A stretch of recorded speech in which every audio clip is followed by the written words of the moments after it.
لله رب العالمين والصلاة والسلام على سيد الأنبياء والمرسلين وعلى آله الطيبين الطاهرين وأصحابه الأكرمين أجمعين أما بعد. بزرگان ملت برادران عزیز، شریعت میں وقف کا قانون ایسا ہی ہے جیسے دیگر اور عبادتوں کا اور معاملات کا قانون ہے. جیسے شریعت نماز کا قانون بتاتی ہے، روزے کا قانون بتاتی ہے، زکوٰۃ، حج، بیع، شراء اور لین دین، اس طرح کے جتنے بھی انسانی ضروریات سے متعلق چیزیں ہیں اس میں شریعت کا ایک مستقل قانون ہے. اسی طرح وقف کا بھی شریعت میں ایک مستقل قانون ہے.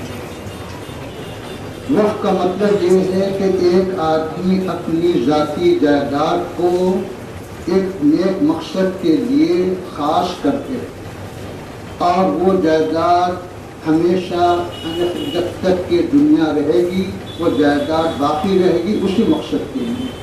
اس میں کوئی جو ہے بیع، شراء، رہن وغیرہ کا کوئی معاملہ نہیں ہو سکتا، کیونکہ واقف نے جس مقصد کے لیے وقف کیا ہے اس مقصد کو نہ کوئی حکومت بدل سکتی ہے، نہ کوئی حاکم بدل سکتا ہے، نہ کوئی اور جماعت اس کو تبدیل کر سکتی ہے.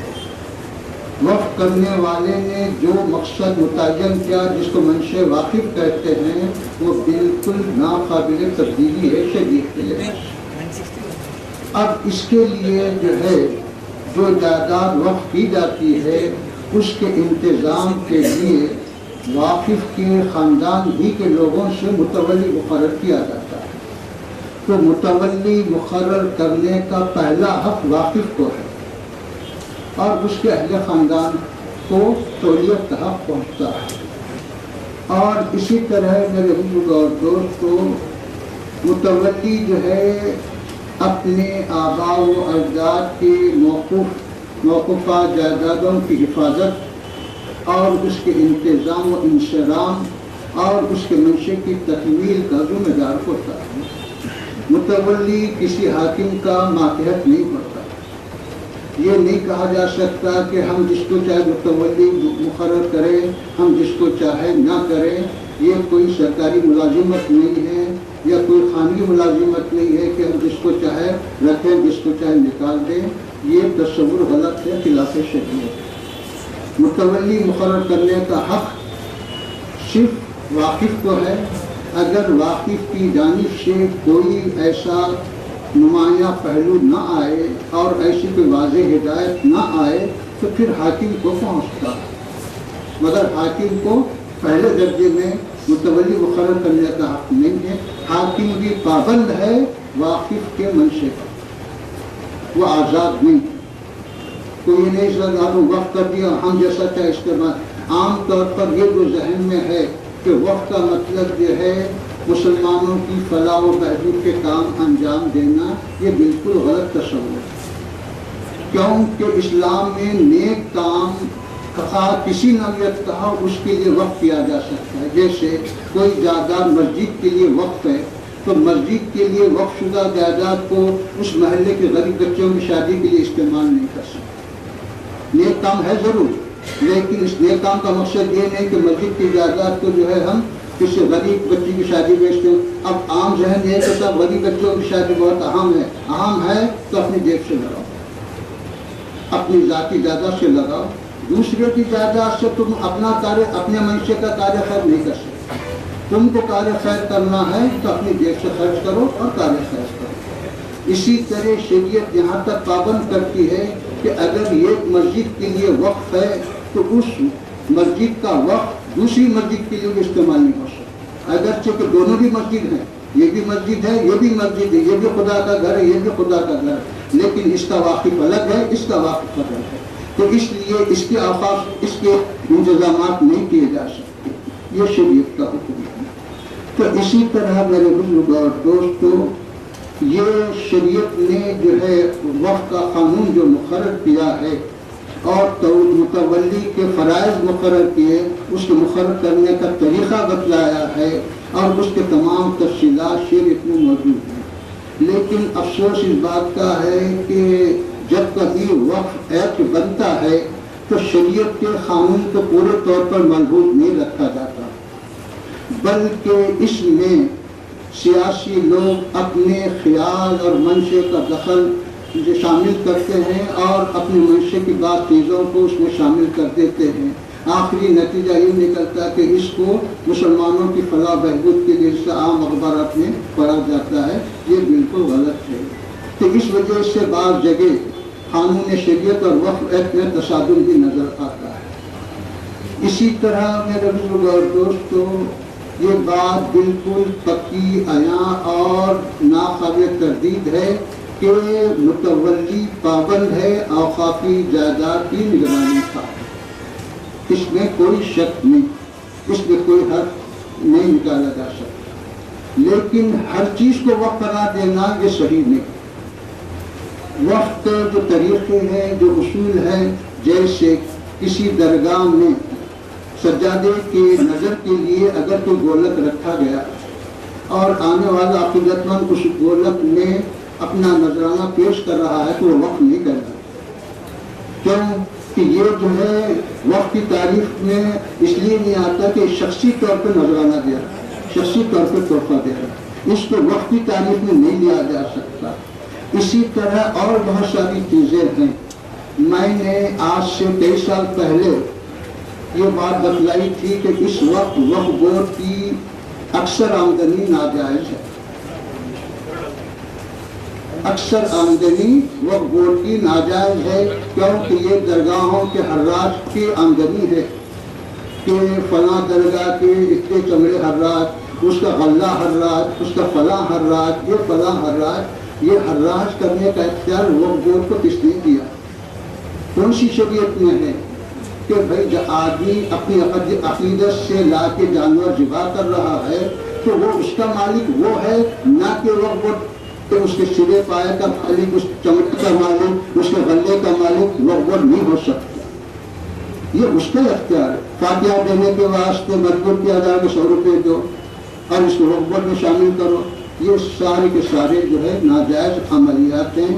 وقف بورڈ کو چاہیے کہ یہ مضمون میں آج نہیں کئی سال پہلے میں نے لکھے ہیں، اس میں بتلایا تھا کہ یہ سب ناجائز چیزیں ہیں۔ وقف بورڈ کو سب پاتے ہیں۔ وقف بورڈ کا مطلب کیا ہے؟ وقف بورڈ کا مطلب یہی ہے کہ وہ اوقافی جائیدادوں کی نگہداشت اور حفاظت کا ذمہ دار، اور جہاں کسی سے غلطی ہو رہی ہے اس کی اصلاح کرے اور اس طرح وہ پابند کرے کہ یہاں غلطی ہو رہی، اس کی جو اصلاح کی۔